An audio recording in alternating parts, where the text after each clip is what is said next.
Example 6. How to choose.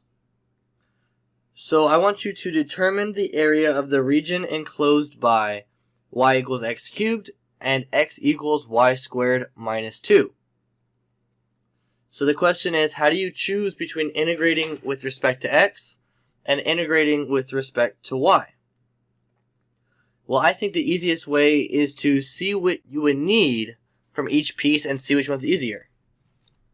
So if we were going to integrate in respect to x, that y is equal to x cubed, which is relatively easy because the problem already gives it to us, and that y is equal to plus or minus the square root of x plus 2, well, this function turns into two pieces. The first of which is x plus 2 under the square root, and the other one is negative the square root of x plus 2. So this becomes a little more difficult. If we were going to integrate with respect to y, we would need that x is equal to the cube root of y, and that x is equal to y squared minus 2. I think both of these are easier to not only work with, but integrate. One thing that really helps me determine is when I look at the graph. So this is the graph of f of x if we wrote it in terms of x. So x cubed, square root of x plus 2, and negative square root of x plus 2, and we want to integrate this way. We'll notice that it'd be top minus bottom, but the bottom function changes right here.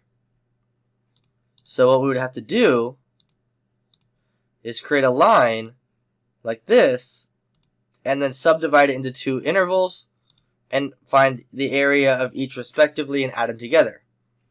I think that's a little difficult. If we draw it like this, where they're functions of y, we get a right function and a left function between the intervals of -1 and whatever this y value is, and we'll evaluate for that in just a second. So for this problem, I think it's easier to solve it in terms of y.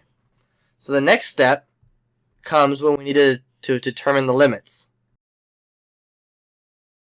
So remember, to determine the limits, we set the functions equal to each other.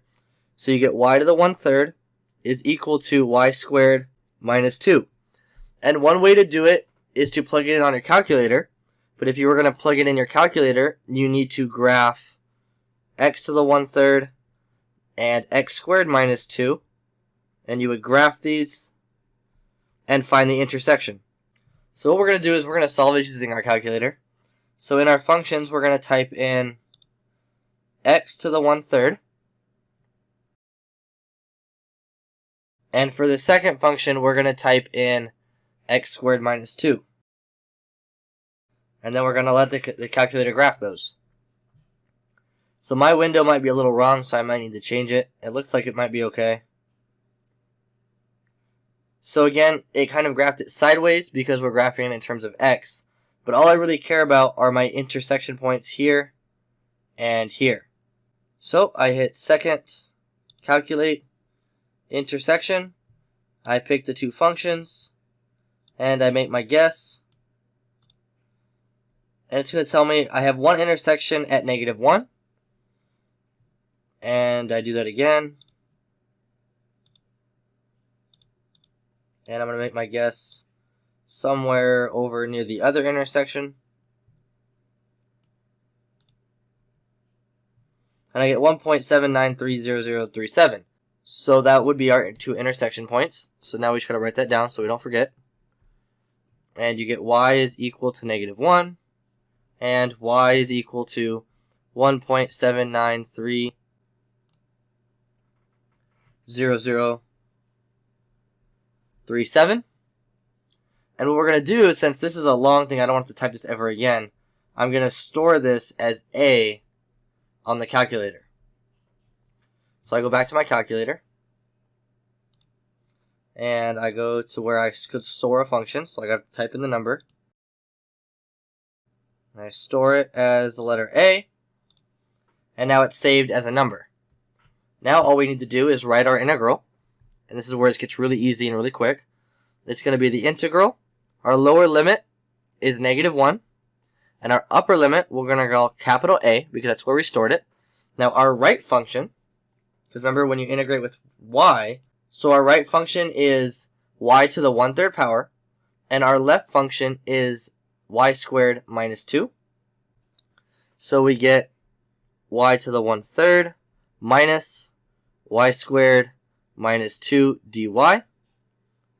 And then, so this becomes the integral from -1 to a of y to the 1/3 minus y squared plus 2 dy. And we're just going to use our calculator for that. So math 9, -1. The top limit is going to be a. And then, but your calculator thinks in x's, so we just replace all the y's with x's. So it's x to the 1/3 power minus x squared plus 2, then dx, and hit enter. And we get our answer as 4.2149 and a bunch of numbers, but we just truncate to the third unit, so 4.214.